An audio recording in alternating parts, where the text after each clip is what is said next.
அதாவது ஒரு பொண்ணு அதாவது ஹஸ்பண்ட விட்டுட்டு ஒரு பொண்ணு குழந்தையோட இருந்தாலோ, இல்ல அவங்க 2வது கல்யாணம் பண்ணிக்கிட்டாலோ, இல்ல அவங்களுக்கு வேற ஏதாவது அஃபேர் இருந்து கல்யாணம் பண்ணிக்கிட்டாலோ, இல்ல அவங்க கூட போயிட்டாலோ, அவங்க சாதாரணமா இருந்தா அவங்களோட இது வேற இருக்கு. இதுவே அவங்க ஒரு இன்ஸ்டா செலிபிரிட்டி, யூடியூப் ஃபேமா இருக்கிறவங்கன்னா, ஐயோ! அந்த அக்கா பாவம் ரொம்ப கஷ்டப்பட்டாங்க. அவர் வந்ததுக்கு அப்புறம் தான் அவங்க லைஃப்ப இது பண்ணிட்டாங்க. அக்கா உங்க லைஃப்க்கு நாங்க சப்போர்ட் பண்றோம்க்கா. ஹேப்பி மேரிட் லைஃப்க்கா அப்படி இப்படின்னு சொல்றீங்க. அதையே ஒரு சாதாரணமா உங்க பக்கத்து வீட்டு பொண்ணு பண்ணா ஏன் ஏத்துக்க மாட்டேன்றீங்க? சொல்லுங்க.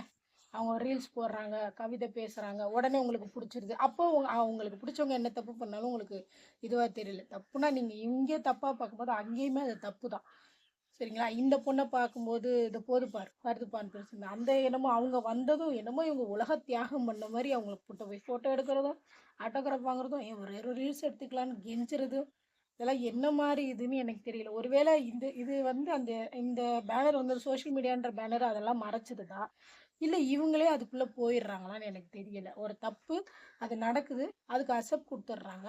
அதுக்கப்புறம் இது எப்படின்னா, நாளைக்கு ஓகே இது நான் பண்ணாலும் இது தப்பு இல்ல. அப்படின்ற மென்டாலிட்டிக்கு எல்லாருமே வந்துர்றாங்க. ஆனா இது நல்லதுக்கு இல்லங்க. இது வந்து யாரையும் நான் இது பண்ணி சொல்லல. குறையாவும் சொல்லல. ஓகே அவங்க அவங்க லைஃப்ல நடக்கும்போது, அது நடந்துட்டு போகட்டும். அத விட்டுட்டு அ ஒருத்தவங்க பண்ணும்போது அது இதுவும், ஒரு சாதாரண ஒரு பெண்ணோ, ஆணோ பண்ணும்போது, அத வேற விதமா நீங்க பார்க்குறீங்க. எப்படின்னு எனக்கு தெரியல. யூடியூப்லயே எவ்வளோ பேர் இருக்காங்க. ஹஸ்பண்ட விட்டுட்டு குழந்தையோட இருந்து, அப்புறம் அதில அந்த ரீல்ஸ் மூலமா பழக்காயி கல்யாணம் பண்ணிட்டு அப்படி இருக்கிறவங்களாம். ஸோ அத ஏத்துக்கிற நீங்க, இத ஏன் ஏத்துக்க மாட்டேன்றீங்கன்னு எனக்கு தெரியல.